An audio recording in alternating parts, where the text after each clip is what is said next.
Ensuite de ça, on va parler de santé osseuse. Donc, je pense que c'est bien connu. Avec l'âge, on a tendance à perdre un petit peu de densité osseuse. Par contre, si on regarde l'allure de la courbe qui montre un peu l'évolution de la masse osseuse au courant de la vie, les gens qui, en fait plutôt les femmes à l'arrivée de la ménopause, donc si on compare la courbe des hommes et des femmes, on voit que ici, la courbe elle tombe, c'est beaucoup plus à pic, donc il y a une chute de la masse osseuse, un déclin de la masse osseuse qui est beaucoup plus marqué pour les femmes. Donc, qu'est-ce qu'on peut faire pour contrer ça? Ou en fait, essayer de lutter le plus possible contre ça. L'activité par excellence, ça va être la musculation. Okay? Donc, la musculation, juste pour vous expliquer rapidement, dans le fond, c'est que les muscles s'insèrent sur les os. Et si jamais je fais le mouvement qui reprend un peu ce qu'on voit à l'écran, donc le fait de soulever une charge qui est importante avec la main, bien, plus la charge est lourde, plus le muscle va devoir tirer fort sur le bras pour lever le bras vers le haut. Donc, la tension du muscle sur l'os va favoriser un certain renforcement osseux. Donc, je ne dis pas qu'il y a d'autres activités physiques qui sont... en fait, je pense que celle-ci, c'est la meilleure, idéalement. Il y a d'autres activités physiques qu'on peut faire. Par contre, ça prend un certain impact. Okay? Malheureusement, des activités comme, par exemple, la bicyclette, où le poids du corps est soulevé, ou l'aquaforme, c'est pas ce qu'il y a de meilleur. C'est sûr que ça va aller chercher beaucoup d'autres bienfaits. Ça peut être sur la mobilité, le plan cardiovasculaire et tout ça. Mais vraiment, spécifiquement pour les os, ça prend une stimulation qui est adéquate, qui est un peu plus poussée. Généralement, c'est avec la musculation qu'on va retrouver ça. Donc, petite statistique, de faire la musculation ou d'autres activités qui auront un peu plus d'impact. Par exemple, ça peut être la marche rapide, du jogging, ou par exemple jouer au tennis où il y a des déplacements un peu plus d'impact avec les pieds. On va diminuer de 20 à 35% le risque de fracture. Donc, ce qui est important à retenir avec ça, c'est que oui, de faire des activités comme ça, ça peut aider à gagner de la densité osseuse, à maintenir la densité osseuse, et dans le pire des cas, ça va être d'éviter, en fait, ça va ralentir la perte osseuse. Okay? Donc, il n'y a pas de danger de faire la musculation, c'est important de comprendre ça, parce qu'il y a souvent des gens qui ont peur de se faire mal en faisant ça aussi.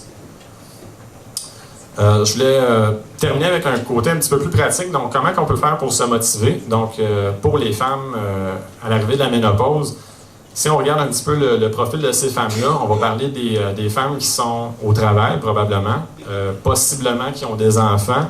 Et une excuse que j'entends plus souvent qu'autrement, c'est « j'ai pas le temps ». Donc, le manque de temps. Premier truc, je pense que c'est un peu pour la gestion du temps, ça va être d'inscrire l'activité physique à l'agenda. Okay? Donc, en faisant ça, c'est un petit peu comme un engagement vers soi-même.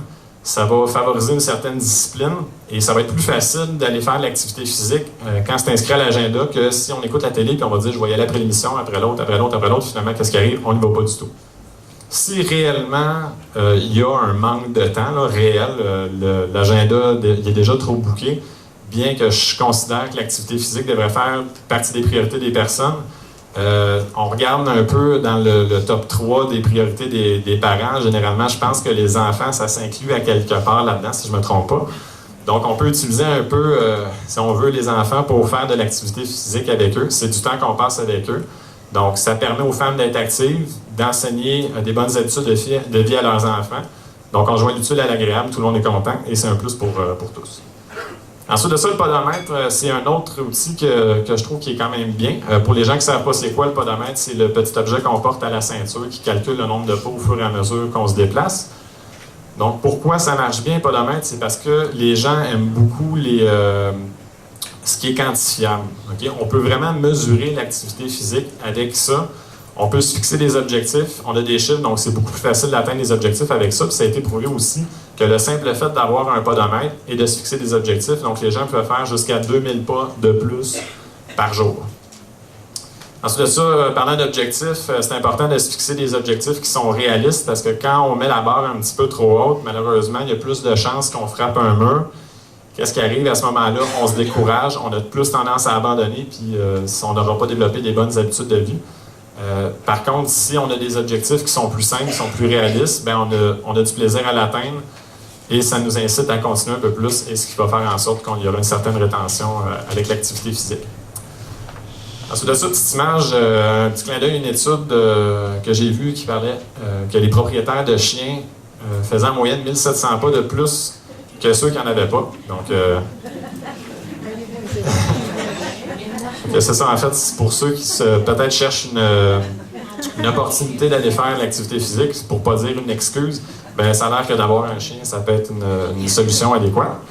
Et finalement, pour la motivation, quelqu'un qui est motivé, c'est une chose, mais si on n'a pas l'information, c'est pas ça qui va faire changer notre comportement nécessairement. Donc, d'aller faire un petit tour sur l'Internet, un site que je trouve qui est quand même bien, c'est le site de la Ville de Montréal pour les gens qui restent à Montréal. Et si vous allez dans votre section de municipalité pour la section sport et loisirs, vous allez avoir une idée des événements, des terrains, des plateaux sportifs, terrains de tennis, piscines, etc. Donc, tout plein d'événements, tout plein d'informations qu'on peut trouver là. Donc, ça peut nous donner des bonnes idées, ça peut nous faire essayer des choses qu'on n'aurait pas nécessairement pensé essayer, puis ça peut être très intéressant pour la plupart. Et je voulais conclure avec l'importance d'avoir du plaisir dans ce qu'on fait.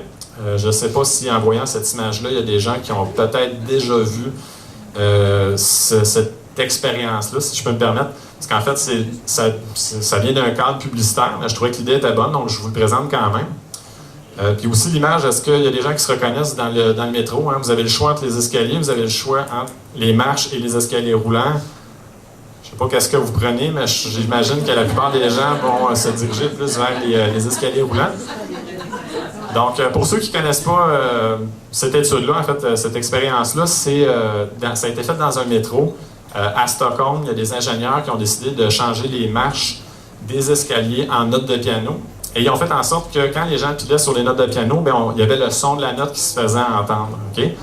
Donc, on s'est rendu compte, suite à ça, qu'il y avait 66% de plus de gens qui ont commencé à utiliser l'escalier plutôt que, les marches plutôt que les escaliers roulants. Puis dans la vidéo, ce qu'on voit, c'est que les gens vont monter, descendre, la même personne va monter, descendre les escaliers, sauter à pieds joints, essayer de faire la musique.